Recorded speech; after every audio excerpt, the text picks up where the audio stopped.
तो मंत्री पद की शपथ इन 22 विधायकों ने ली है, जिसके बाद अब सभी की प्रतिक्रिया भी आ रही है, वो भी आप तक हम पहुंचाने की कोशिश करेंगे। लेकिन सबसे अहम यहाँ पर यही है कि ये वो नाम है जिसको लेकर कयास तो कई लगाए थे और कई ऐसे बड़े नाम थे जिनको माना जा रहा था कि वो शपथ ले सकते, मंत्रिमंडल में शुमार हो सकते, लेकिन इस बार उन्हें अभी फिलहाल मौका नहीं दिया गया। चलिए इसी तरह करते हमारे सहयोगी ऐश्वर्य प्रधान हमारे साथ जुड़ रहे हैं। ऐश्वर्य, 3:15 बजे का वो वक्त था जब शपथ ग्रहण समारोह शुरू होने वाला था, लेकिन इससे पहले तक ना किसी ने नाम बताया, ना किसी ने कुछ कहा कि शपथ ले सकते या नहीं। लेकिन अब जबकि शपथ ग्रहण समारोह संपन्न हो चुका है, 22 वो अहम चेहरे सामने आ चुके हैं जो मंत्रिमंडल में शुमार हो चुके हैं। लेकिन इस मंत्रिमंडल को कैसे देखा जाए, इन 22 नामों को, इन विधायकों को कैसे देखा जाए जिन्होंने मंत्री पद की शपथ ली है? कोई ऐसा नाम जो बहुत ज्यादा चौंकाने वाला लगा हो आपको?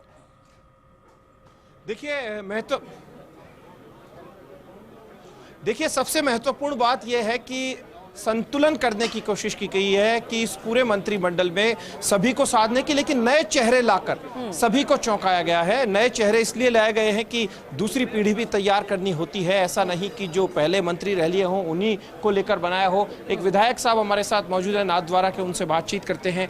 किस तरीके का ये मंत्रिमंडल आपको लगा? सब मंत्रियों ने शपथ ली तो सब पार्टी ने सोच समझ के मंत्री नियुक्त किए हैं और ऐसे ही सरकार बनी है। क्या सभी वर्गों का, सभी क्षेत्रों का समावेशन किया गया?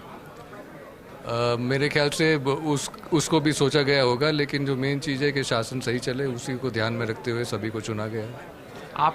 आप सबसे महत्वपूर्ण क्षेत्र से आते हैं जिसको पूरी दुनिया में खास पहचान है। उस क्षेत्र की ऐसी कौन सी चीज़ें हैं जो पुराने विधायक एसीपी जोशी नहीं करवा पाए, आप करवाने की कोशिश करें? अब पुराने नहीं की बात तो मैं नहीं करूंगा, लेकिन जो अभी जो तकलीफ़ें हैं शहर में, अगर आप सिर्फ शहर की बात करें तो जो शहर में आमतौर से तकलीफ़ें हैं वो नाथद्वारा में भी है। और इससे आप जोड़ दें कि जो दर्शनार्थी इतने सारे नंबर संख्या में आते हैं तो उनके लिए भी सुविधा, और जो नाथद्वारा के जो रहते हैं वहाँ पे उनके लिए भी जो सुविधा है। ये जो शहरी समस्या हैं वो नाथद्वारा के लिए बाकी है, उस सुलटारा करने के लिए, सुझाव के लिए। तो नए मंत्रिमंडल को लेके हम आम कार्यकर्ताओं से भी बात करूंगा, कुछ महिलाएं हैं इनसे भी बात करूंगा।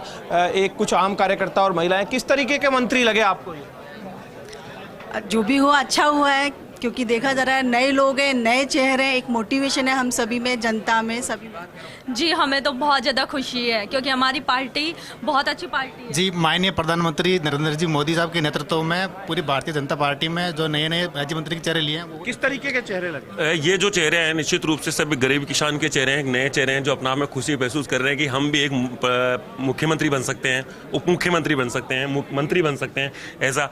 और ऐश्वर्या जी, मैं आपको बताना चाहता हूँ कि पूरे प्रदेश के अंदर एक खुशी का माहौल है। सभी जाति वर्गों को इन्होंने एक संतुलन बना के ऐसे मंत्रिमंडल का गठन किया है। निश्चित रूप से ये टारगेट 25 है जो नरेंद्र मोदी का विजन है। जिस प्रकार युवाओं को मौका दिया गया, एक भारतीय जनता पार्टी एक आम कार्यकर्ता को मंत्री और मुख्यमंत्री बना सकती है। हमारे जैसे युवाओं को मौका मिला है तो निश्चित रूप से राजनीति में परिवर्तन होगा और आम जन का इसमें अच्छा काम होगा। देखिए मंत्री बाहर निकलना शुरू हो गए हैं, आप देख सकते हैं इन तस्वीरों में एक एक करके मंत्रियों का आना शुरू हो गया है।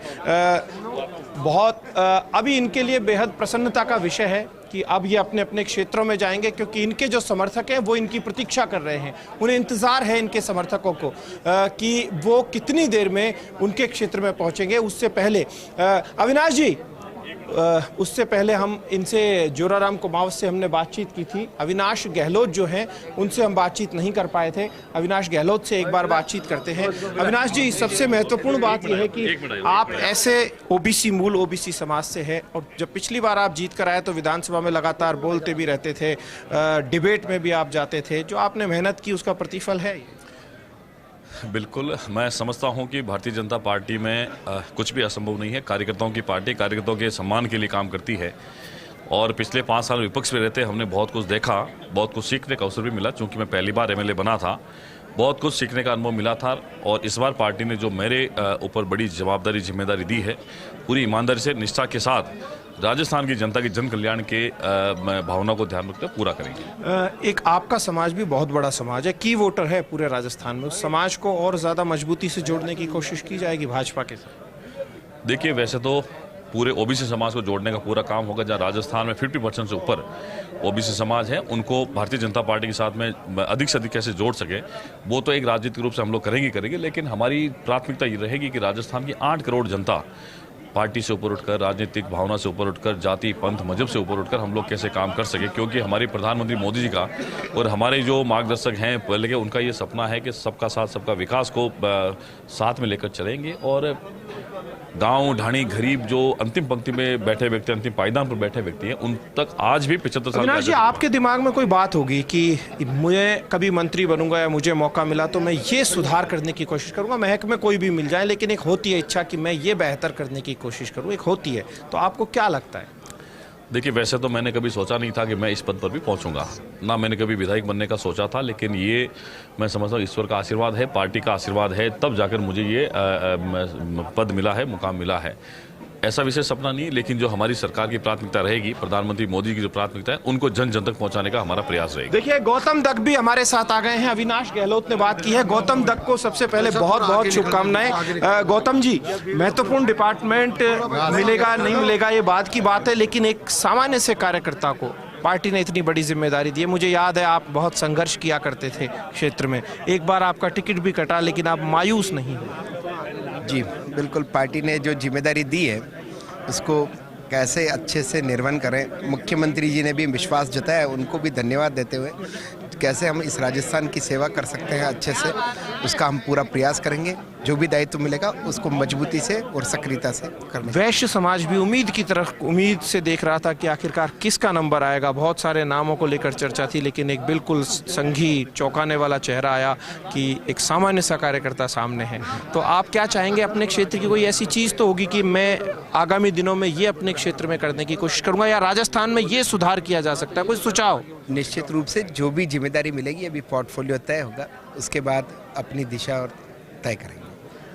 तो गौतम दत्त को इस बात की खुशी है, और सबसे इम्पोर्टेंट चीज़ होती है कि राजनीति में एक मुकाम हासिल होता है तो लगता है कि मेरा इन लोगों ने साथ दिया, या माता पिता, गुरुजन या संघ से जुड़े लोग, या किनको श्रेय देंगे आप? निश्चित रूप से संघ परिवार स्वयंसेवक रहे हैं, बचपन से ही मैं बाल स्वयंसेवक से ही स्वयंसेवक रहा था, तो निश्चित रूप से आचार और विचार में कहीं न कहीं स्वयंसेवक तो नज़र आएगा, स्वयंसेवक तत्व तो नज़र आएगा ही आपको, और हमें कहीं न कहीं अच्छा भी लगता है कि हम एक अच्छे स्वयंसेवक होकर के निकलें, तो कहीं न कहीं अपने जीवन को ठीक तरीके से चलाने का हमने प्रयास किया है कि कैसे हम अपने आचरण को वगैरह ठीक कर सकें, और पार्टी में भी सभी लोगों का मुझे आशीर्वाद रहा।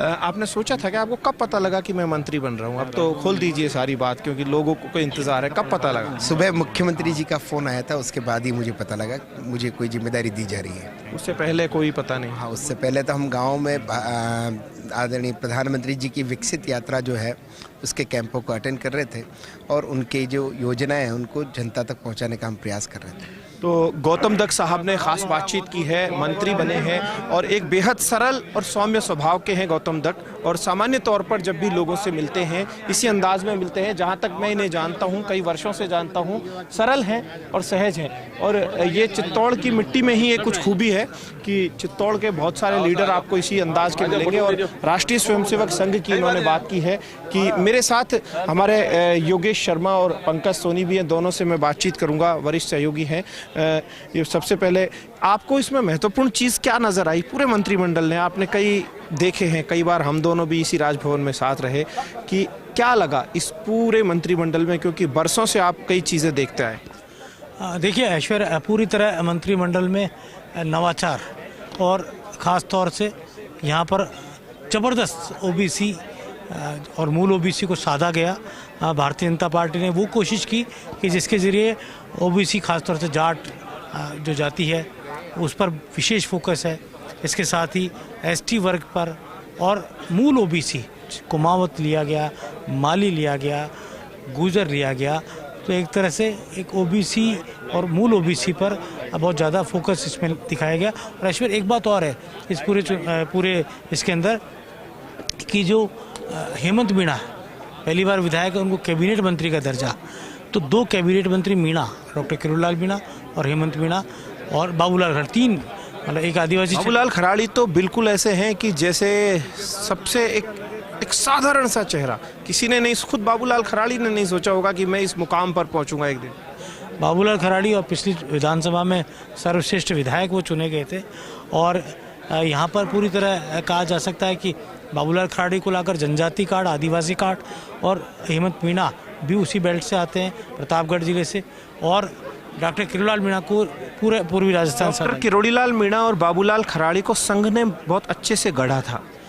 ये बात सही है। हालांकि मुझे इसमें एक थोड़ा सा वो लगा कि गुर्जर कम्युनिटी को एक ही प्रतिनिधित्व दिया गया, जबकि इस बार चुनाव में गुर्जर कम्युनिटी ज़बरदस्त तरीके से बीजेपी को साथ गई। और यहाँ पर भी जो मैं देख रहा हूँ सूची, उसमें राज्य मंत्री जवाहर बेगम को बनाया गया। उम्मीद थी कि गुर्जर नेता को कैबिनेट मंत्रालय दिया जाए। कोई एक ऐसी यहाँ गॉसिप चल रही थी कि 2 नाम अचानक से कट के दूसरे आ गए, ऐसा संभव है क्या? क्या लगता है पंकज जी आप? देखिए ये जो अचानक से कटने की गॉसिप यहाँ चल रही है। हाँ, ये देखिए जो मंत्री परिषद को लेके जो सूची की कवायद चली वो देर रात भी चली, उसके बाद सवेरे भी ये बात सही है, कुछ नामों पर पुनर्विचार हुआ, कुछ नामों को जोड़ा गया।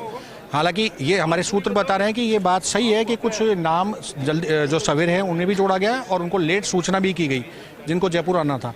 तो इस तरह का था, क्योंकि ये कुल मिला के इस तरह की एक महत्वपूर्ण बात यह है कि 11:15 बजे लोगों के पास मैसेज पहुंचा, कई विधायक इसीलिए नहीं आए, सिर्फ मैसेज पहुंचा, फोन नहीं गया, मैसेज पढ़ नहीं पाए, एन वक्त पे पता लगा, कैसे आते दूर से, ये भी बात सही है। ये बिल्कुल सही है। बहुत बाद में जाके कई विधायकों को फ़ोन किया, कई विधायकों से हमारी भी बात हुई, उनको भी फ़ोन जयपुर आने का आया, लेकिन उनको जो सूचना मिली बहुत लेट मिली। अभी ये भी चर्चा है कि हो सकता है कि एक छोटा सा विस्तार आप आजकल में और देख सकते हैं, क्योंकि अभी कुछ जो है जातियों की, जैसे योगेश जी बता रहे थे, कुछ जातियों को भी साधने की बात है। अभी शायद वो एक्सरसाइज अभी पूरी नहीं हो पाई, हालांकि मंत्री परिषद आ गया है आपके सामने।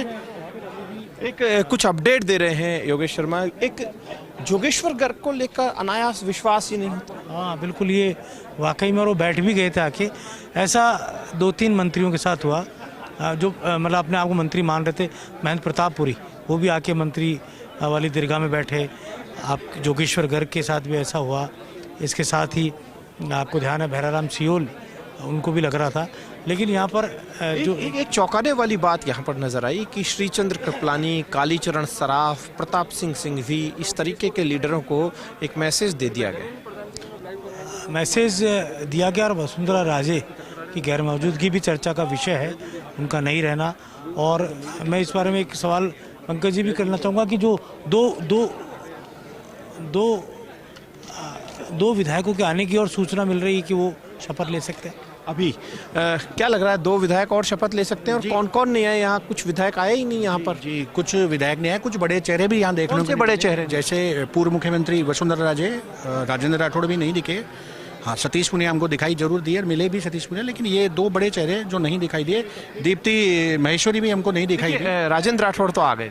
अच्छा, तो बड़ा अपडेट योगेश शर्मा के पास इस वक्त, एक बड़ा अपडेट।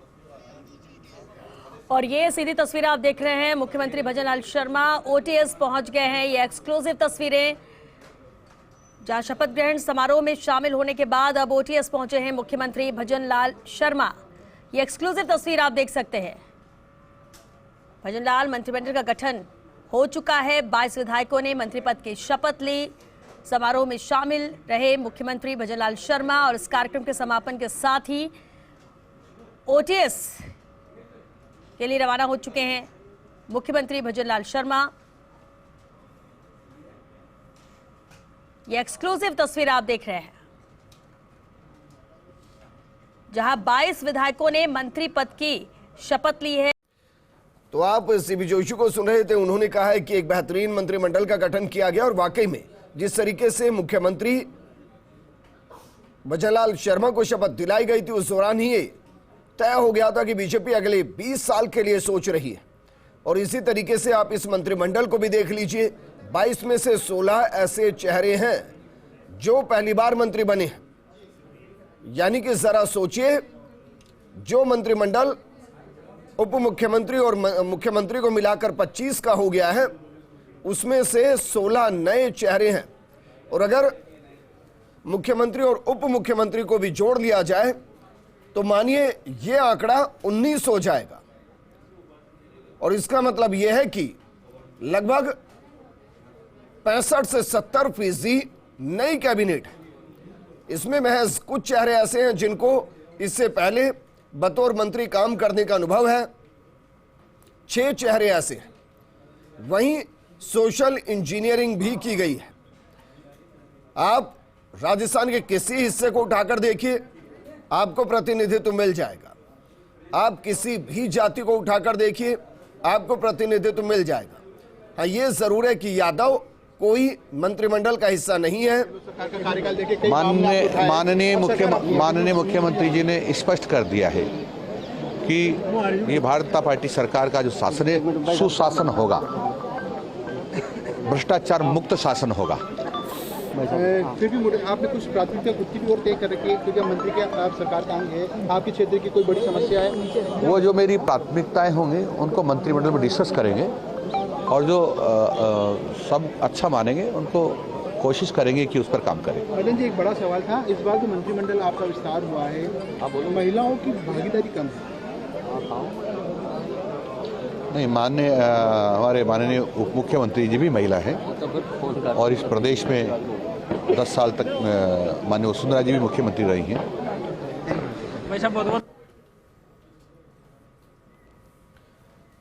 तो आप मदन प्रजापत को सुन रहे थे। उन्होंने मंत्री पद की शपथ ली है, वो कैबिनेट का हिस्सा है और ये कैबिनेट जिससे उम्मीदें बहुत ज्यादा है, क्योंकि कहते हैं कि नया जोश नई ऊर्जा के साथ काम करता है और ये पूरी कैबिनेट उस नए जोश से भरी हुई है। 25 चेहरों में 2 महिला चेहरे हैं, एक उप मुख्यमंत्री के तौर पर दिया कुमारी और दूसरी मंजू बागमार, जिन्होंने मंत्री पद की शपथ ली है।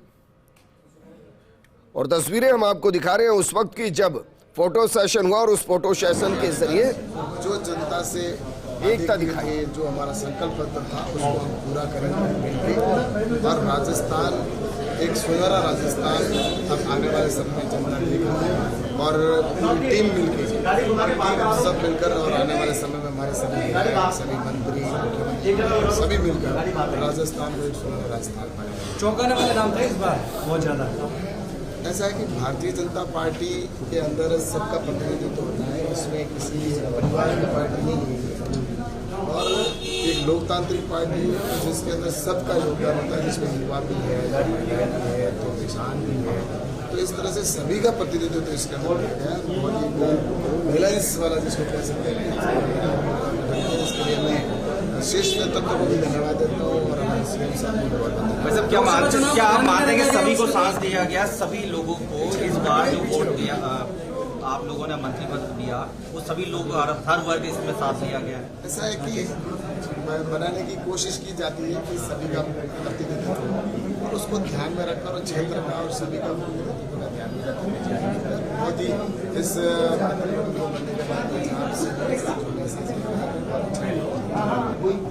हमारे को आने वाले समय में जब विकसित भारत प्रधानमंत्री तो राज्य सरकार और केंद्र सरकार अंतिम सवाल ये है कि आप लोगों ने सनातन धर्म के ऊपर पूरा चुनाव लड़ा और एक व्यक्ति कोई सनातनी नहीं आया मंत्री परिषद के अंदर, मंत्रिमंडल के अंदर, ऐसी क्या बात? सभी सनातनी है, इसमें बहुत सनातनी।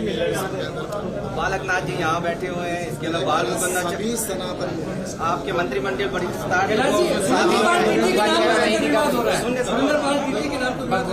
कांग्रेस के जो अध्यक्ष है।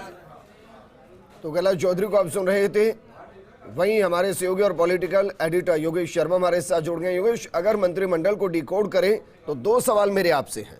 पहला ये कि पूरे सनातन के मुद्दे पर चुनाव को लड़ा गया, लेकिन ओटाराम देवासी से इतर कोई और चेहरा नजर नहीं आया। दूसरा ये कि 7 सांसदों को चुनाव में उतारा गया, 3 हार गए, 4 जीते, 1 उप मुख्यमंत्री, 2 कैबिनेट मंत्री, बाबा बालकनाथ का नाम उसमें भी नहीं आया और कोई यादव भी नहीं है।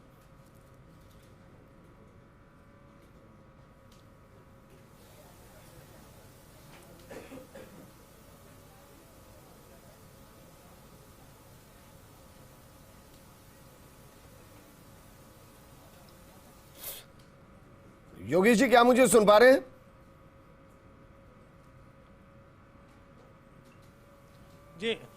जी विजेंद्र, ये बात सही है आपकी कि कुछ फैक्टर्स हैं जो कहा जा सकता है जिनमें राजनीतिक तौर पर जिन्हें साधा जाना चाहिए, हो सकता है अगले मंत्री परिषद फेरबदल विस्तार में साध लिया जाए। यादव की आपने बात की, यादव कम्युनिटी से कोई नहीं है, ये बात सही है। वैश्य कम्युनिटी की आपने बात की, बीजेपी कह रही है कि हमने गौतम कुमार दत्त को लिया है। हालांकि खंडेलवाल, अग्रवाल, माहेश्वरी मूल वैश्य जो कहे जाते हैं उनकी अभी डिमांड अधूरी है, तो वो भी हो सकता है अगले कुछ दिनों में पूरी की जाए। हमारे साथ सबसे पहले संगठन की प्रतिक्रिया के नाते बीजेपी संगठन अपनी सरकार के मंत्री परिषद विस्तार पर क्या सोचता है, मुकेश दादीज बीजेपी के प्रदेश उपाध्यक्ष हमारे साथ हैं। मुकेश जी, क्या प्रतिक्रिया सबसे पहले, जिस तरह का आज विस्तार हुआ, बहुत नए चेहरों को मौका दिया और खास तौर से भारतीय जनता पार्टी ने अपने एक सोशल इंजीनियरिंग भी की, ओबीसी, मूल ओबीसी, एसटी, एससी। देखिए, सर्वप्रथम तो मैं आपके चैनल के माध्यम से सभी नवनियुक्त मंत्रियों को बधाई और शुभकामनाएं देना चाहूँगा, जिनके नेतृत्व में राजस्थान अब और प्रगति करेगा और एक प्रकार से संतुलित जिसको मंत्रिमंडल कहना चाहिए, ऐसा मंत्रिमंडल आदरणीय भजनलाल जी ने हम सबको दिया है। मुझे लगता है कि क्षेत्र का प्रतिनिधित्व रखा है, समाजों का भी प्रतिनिधित्व है और राजस्थान की जिस प्रकार की भौगोलिक स्थितियाँ हैं उसको ध्यान में रख करके, दृष्टिगोचर करके मंत्रिमंडल का गठन हुआ और निश्चित रूप से और इस सारे मंत्रिमंडल के माध्यम से राजस्थान प्रगति के पथ पर बढ़ेगा, ऐसा मुझे विश्वास है। अभी गोविंद सिंह डोटासरा ने बयान दिया है और उन्होंने कहा है कि सरदार टीटी को जो बनाया गया है मंत्री, वो आदर्श आचार संहिता का उल्लंघन है, क्योंकि वो करणपुर से बीजेपी के उम्मीदवार है, वहाँ चुनाव है। ऐसा है कि मंत्री बनाना ये मुख्यमंत्री जी का विशेषाधिकार है और कानून सम्मत तरीके से जो चीजें होती है वो सोच समझ के किया होगा। मुझे लगता है कि कांग्रेस के पास तो खिसियानी बिल्ली खंबा नोचने के अलावा कुछ बचा नहीं है क्रिया, और अब उनका काम भी है, प्रतिक्रियाएं देने का ही काम बचा उनका। मुझे लगता है कि अभी उनको 1-2 महीने सरकार के कामकाज को देखना चाहिए, उसके बाद में अभी तो वो जरा थोड़ा गंगा स्नान कर आए, कहीं अयोध्या जाएं तो उनके जो पाप उन्होंने किए वो कहीं पुण्य में बदल जाएं, तो हो सकता है कहीं भविष्य उनका सुरक्षित रहे। मुझे नहीं लगता कि जिस प्रकार का काल्पनिक भगवान राम को कांग्रेस ने बताया, अभी उन सबको मिलकर के पश्चाताप यात्राएं करनी चाहिए ताकि जनता कहीं उनको माफ कर दे। मुकेश जी, अभी जो मैंने बात की, कुछ कम्युनिटी, कुछ क्षेत्रीय समीकरण जो है अधूरे रह गए, तो किस तरह से भविष्य में क्या लगता है संगठन ऐसा सुझाव देगा अपने मुख्यमंत्री को कि उनको साधा जाए? मैं ये कहना चाहूँगा, देखिए मंत्रिमंडल का गठन करना, क्या परिस्थिति क्या स्थिति, ये मुख्यमंत्री जी का विशेषाधिकार होता है और फिर भी संभावनाएं राजनीति में खुली हैं। अभी तो 22 लोगों ने शपथ ली है, भी बहुत सारे जिम्मेदारियां बाकी है, विधानसभा के लेवल पर भी बहुत सारी चीजें होनी है, तो सब चीजें होंगी। सब समाज, सर्व समाज को साथ लेकर के 36 की 36 कौम को साथ लेने का काम भारतीय जनता पार्टी करेगी। कब तक मंत्रालय घोषित कर दिए जाएंगे, एक इंतजार है सबको। हालांकि अभी हम एमपी के अंदर भी अभी होने बाकी है, लेकिन राजस्थान को लेकर क्या कहेंगे? ये तो मुख्यमंत्री जी का विशेषाधिकार है, वो जब आज उन्होंने मंत्रिमंडल का गठन किया है, मुझे लगता है शीघ्र ही इस सब विषय में उनको फैसला हो जाए। क्योंकि विचार परिवार का पूरा हस्तक्षेप दिखा, जो लोग विद्यार्थी परिषद से निकले, अविनाश गहलोत जैसे चेहरे और खास तौर से जो मातृ संगठन जिन्होंने संघ शिक्षित कहा जा सकता है, डॉक्टर गुलाल मीणा तृतीय वर्ष शिक्षित। मैं प्रधानमंत्री मोदी जी को, नड्डा जी को, अमित शाह जी को, सीएम साहब को धन्यवाद देता हूं कि मुझे ये अवसर दिया। और ये अवसर जीवन में कभी कभी आते हैं जब पूरी तरह से समर्पित भाव से एक बड़ा काम करने का एक अवसर मिलता है, तो मैं इसको इसी तरह स्वीकार करता हूं, ये जिम्मेदारी समझता हूं और आश्वस्त करता हूं कि राजस्थान की सरकार पूरी तरह से उपलब्ध रहेगी। थैंक यू वेरी मच, बहुत बहुत शुभकामनाएं। किस प्रकार से सब लोगों का समावेश हम सरकार के नाते से बाकी कामों में कर सकते हैं, वो निश्चित रूप से वो होने वाला है। बहुत ही सदैव जवाब मुकेश दादीज जी ने दिया है और बहुत कहा जा सकता है कि अभी संभावनाएं बाकी हैं और उन संभावनाओं को और पूरा किया जा सकता है। हमारे साथ ऐश्वर्य प्रधान भी जुड़े हुए हैं, पंकज सोनी जी भी जुड़े हुए हैं। ऐश्वर्य, कहा जा सकता है कि जिस तरह का मंत्रिपरिषद विस्तार हुआ है, उम्मीद की जानी चाहिए कि पोर्टफोलियोज कब तक काउंटडाउन का समाप्त हो जाएगा? देखिए, अब तुरंत ही ये करना होगा। जिस अंदाज से मुख्यमंत्री भजनलाल शर्मा सीएमआर पहुंचे हैं, तो अस्थायी सीएमआर, उससे लग रहा है और ये तय मानकर चलिएगा कि अगर पूरे ही नाम आला कमान ने तय किए, ऐसा भी नहीं है। फ्री हैंड मुख्यमंत्री भजनलाल शर्मा को मिला है, आपने इस मंत्रिमंडल में भी देखा होगा, लेकिन आला कमान ने उनको सहमति दी है, स्वीकृति दी है। लॉजिकल जब बात होती है तो, और यहाँ पर 2 बड़े दिग्गज नेता हैं, इनकी सलाह को भी दरकिनार नहीं किया गया है। हम जो बात कर रहे थे, राजेंद्र राठौड़, सतीश पूनिया, विजय राहटकर, और सबसे महत्वपूर्ण नाम है चंद्रशेखर और अरुण सिंह। ये भी जानते थे कि कौन काबिल रहेगा कौन बेहतर रहेगा और किससे हमें प्रतिफल की उम्मीद, हमारे अच्छे परिणाम आएंगे।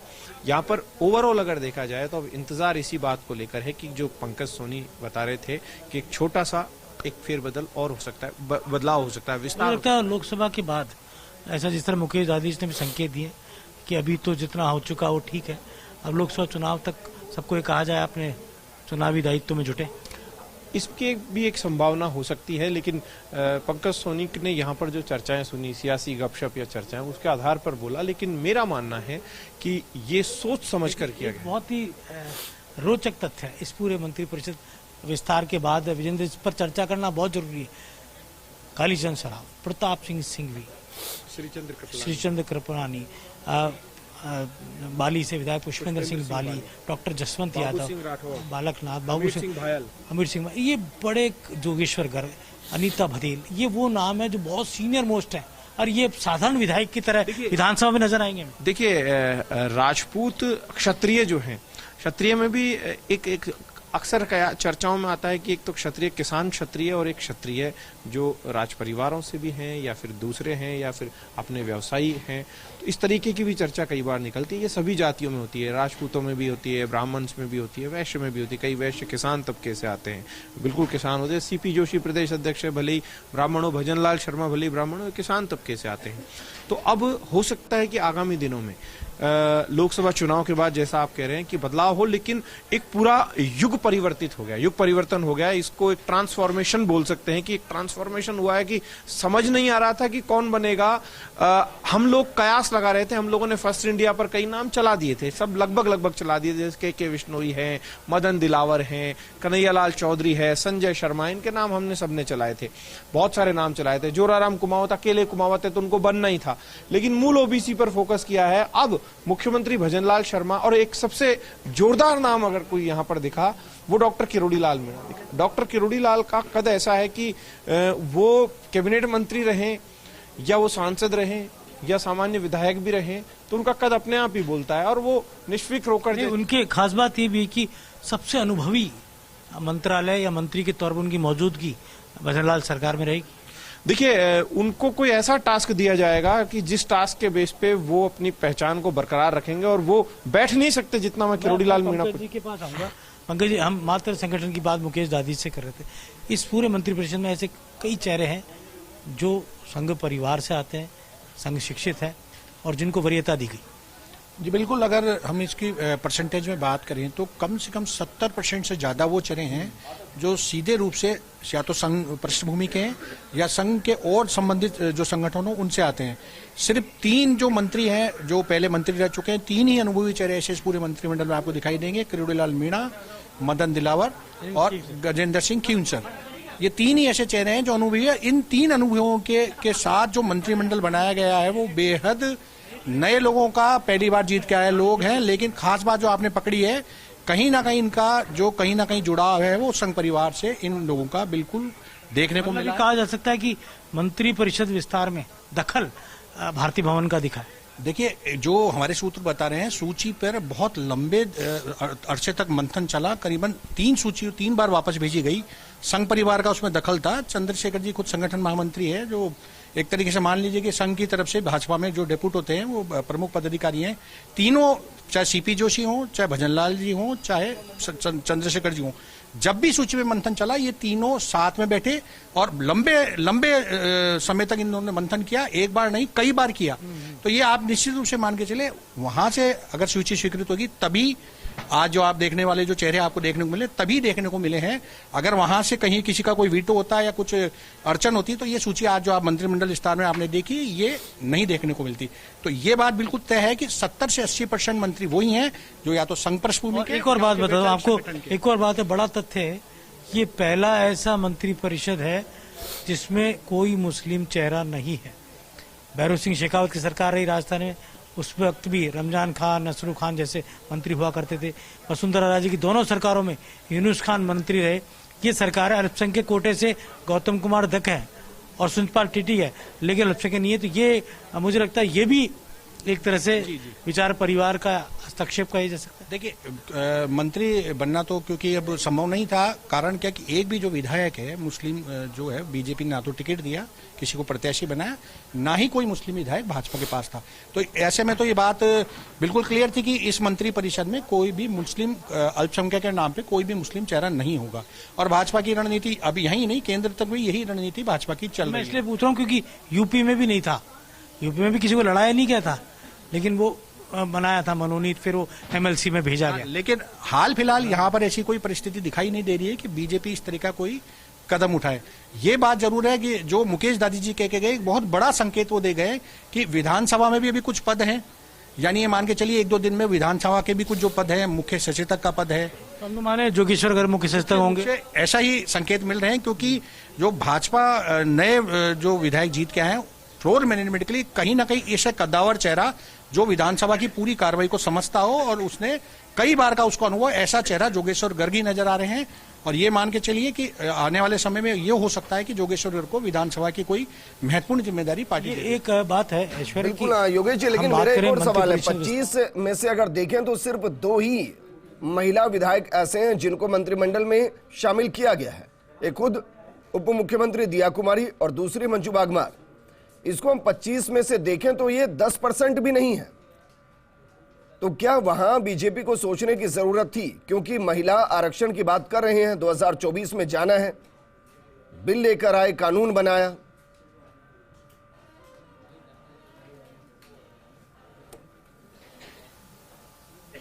विजेंद्र, ये बात बिल्कुल सही है। आधी आबादी